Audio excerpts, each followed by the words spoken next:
नमस्कार, आदाब, सत श्री अकाल, जय भीम, जोहार। मेरा नाम है कन्हैया कुमार। दोस्तों, आज बहुत बड़ी खबर लेकर के मैं आप लोगों के बीच में आया हूं। जैसा कि आप लोगों को पता है कि कल इंडिया अलायंस की बहुत बड़ी बैठक हुई है। जी हां दोस्तों, बहुत बड़ी बैठक थी। कई बड़े अहम निर्णय लिए गए इंडिया अलायंस में, लेकिन जो सबसे महत्वपूर्ण निर्णय लिया गया है वो ईवीएम को लेकर के लिया गया है। ईवीएम के बारे में क्या क्या मांग की गई है इंडिया अलायंस के द्वारा, क्या क्या फैक्ट रखे गए हैं, वहीं आने वाले समय में ईवीएम के खिलाफ जो इंडिया गठबंधन है, सारे लोग मिलकर के क्या करने वाले, इन तमाम चीज़ों पर हम विस्तार से आप लोगों के बीच में चर्चा करेंगे। इससे पहले मेरी आपसे निवेदन है कि अभी तक आपने हमारे BMM न्यूज़ 990 को सब्सक्राइब नहीं किया तो सब्सक्राइब कर ले, साथ में बेल आइकन को प्रेस कर ले, वीडियो को लाइक जरूर कर दें।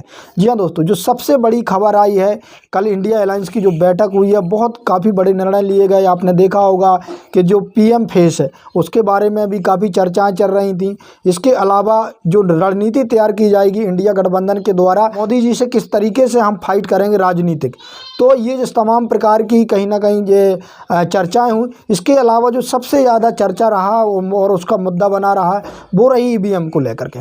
जी हाँ दोस्तों, आपने देखा होगा कि तमाम प्रकार के 5 राज्यों के विधानसभा चुनावों के बाद काफ़ी समय से ईवीएम को लेकर के सवाल खड़े किए जा रहे थे।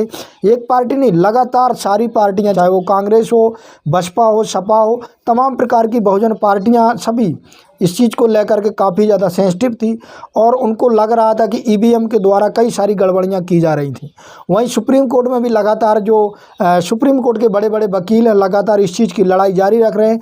लेकिन जिस प्रकार से कल इंडिया अलायंस में इसकी चर्चा हुई और इंडिया अलायंस ने तमाम प्रकार की मांगें की, आपने देखा होगा कि पिछले जब ईवीएम चलाई गई थी, ईवीएम में लगातार 2 बार कांग्रेस की जीत होने के बाद बीजेपी पार्टी ने भी सवाल खड़े किए थे, तब वीवीपैट आया था। इसके अलावा वहीं जो अभी जो मांग कर रही है इंडिया अलायंस ईवीएम को लेकर के, उनका कहना है कि ईवीएम में यदि इलेक्ट्रॉनिक मशीन है तो उनमें तमाम प्रकार की गड़बड़ियां की जा रही हैं। लेकिन उन्होंने ये भी कहा कि कि ईवीएम मशीन के साथ जो वीवीपैट होता है, वीवीपैट में जो पर्चियां निकलती हैं, वो पर्चियां यदि हम मतदाता को दें और वो पर्ची मतदाता जाकर के एक पेटी में अलग से जो उसके लिए पेटी बनाई जाएंगी या कुछ ऐसी व्यवस्था की जाएगी जिसमें उसको इकट्ठा किया जा सके।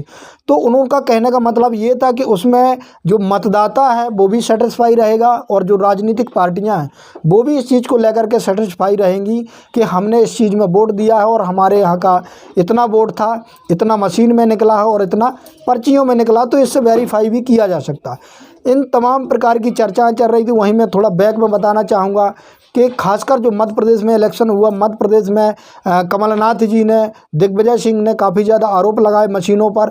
वहीं आपने देखा होगा कि इलेक्शन कमीशन के पास जो रजिस्टर्ड हुई वो 15,000 कंप्लेंटें हुई लगभग, लेकिन इसका कोई अभी तक रिजल्ट नहीं आया और ना ही कोई उचित निर्णय लिया गया इलेक्शन कमीशन के द्वारा। वहीं जो सुप्रीम कोर्ट ने फटकार लगाती हुई जो याचिका करता है या जिस प्रकार की ये कंप्लेंटें आ रही थी, सुप्रीम कोर्ट ने कहा था कि आप इस प्रकार की याचिका मत लगाएं। यदि आप सही तरीके से पूर्ण रूप से यदि अपना पक्ष नहीं रख पा रहे, आप सही प्रूफ यदि नहीं कर पाते हैं, तो उस चीज़ का नोटिस भी दिया जाएगा और जवाब मांगा जाएगा कि आखिरकार क्यों आप ईवीएम पर याचिका डाल रहे हैं या ईवीएम पर सवाल उठा रहे हैं। तो इन तमाम प्रकार की बातें हुई थी। वहीं आपने देखा होगा कि 2019 में 270 सीटों पर वोट परसेंट था, वो गड़बड़ दिखा था। इसके अलावा आपने देखा होगा कि 19 लाख है, 20 लाख के समथिंग जो मशीनें ख़राब हुई थी, उन पर काफ़ी ज़्यादा चर्चाएँ हुई। वहीं एक सबसे बड़ी जो चर्चा का विषय बना हुआ था वो क्विंट की रिपोर्ट थी। जब लगभग 370 सीटों पर जब गड़बड़ हुआ तो क्विंट ने एक रिपोर्ट मांगी थी इलेक्शन कमीशन ने, और इलेक्शन कमीशन ने वो डाटा डिलीट कर दिया था। उन सारी चीज़ों को देखते हुए तमाम पार्टियों को लगा कि ईवीएम को बंद होना चाहिए और ईवीएम बैन ना भी हो, तो उन्होंने एक सबसे बड़ी मांग रखी कि जो वीवीपैट है, वीवीपैट की जो पर्चियां हैं उनकी काउंटिंग की जाए सही तरीके से। वहीं जो वीवीपैट की पर्ची है वो मतदाता को दी जाए, ताकि मतदाता को भी कहीं ना कहीं भरोसा हो सके कि हमने इस पार्टी को वोट दिया है। इन तमाम प्रकार की जो सबसे बड़ी ये चर्चाओं का विषय बना रहा है। आपने देखा होगा कि जो ईवीएम के निर्माता थे, ये जापान में बनाई गई थी। ईवीएम का काफ़ी जो देश हैं उन लोगों ने इलेक्शन बंद कर दिया ईवीएम से।